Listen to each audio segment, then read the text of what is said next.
I appeal to all the people to avoid public places. দর্শক, আইপিএলে backup player হিসাবে এবার কপাল খুলে গেল বাংলাদেশের আইকন কাটার মাস্টার মুস্তাফিজুর রহমানের। কলকাতা নাইট রাইডার্সের হয়ে সুনীল নারায়ণ ইনজুরির কারণে এবার কপাল খুলে গেল তার। আর মুস্তাফিজুর রহমানকে দলে নিয়ে হঠাৎ লাইভে এসে অবিশ্বাস্য এক মন্তব্য করলেন কলকাতা নাইট রাইডার্সের মালিক শাহরুখ খান। দর্শক, ভিডিওটি না টেনে সম্পূর্ণ দেখার অনুরোধ রইল।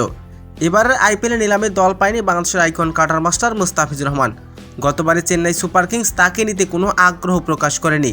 এবারের আইপিএলে মুস্তাফিজুর রহমানের ভিত্তিমূল্য ছিল 2 কোটি রুপি। তাকে নিয়ে বিট করলে কোনো ফ্র্যাঞ্চাইজি দল তাকে নিতে আগ্রহ দেখায়নি। তবে এবারের আইপিএলে অবিকৃত থেকে যান কাটার মাস্টার। হঠাৎ আচমকা এক কপাল খুলে গেল মুস্তাফিজুর রহমানের। কলকাতা নাইট রাইডার্সের সুনীল নারায়ণ ইনজুরির কারণে এবার কপাল খুলে গেল তার। ব্যাকআপ ক্রিকেটার হিসাবে এবার দলে নিতে চায় কলকাতা নাইট রাইডার্স। আর মুস্তাফিজুর রহমানকে দলে এসে হঠাৎ লাইভে এসে অবিশ্বাস্য এক মন্তব্য করলেন কলকাতা নাইট রাইডার্সের মালিক শাহরুখ খান। লাইভে এসে শাহরুখ খান জানায়, সুনীল নারায়ণের পরিবর্তনে মুস্তাফিজুর রহমানকে আমাদের দলে নিতে যাচ্ছে কলকাতা নাইট রাইডার্স। কারণ মুস্তাফিজুর রহমান বাংলাদেশের একজন ভালো বলার। কারণ মুস্তাফিজুর রহমানের কাটার স্লোয়ার বোলিংয়ের সামনে কেউই দাঁড়াতে পারে না। গতবারে চেন্নাইয়ের হয়ে খেলেছে, আমি তার খেলা দেখেছি, তার খেলা দেখে আমি মুগ্ধ হয়েছি।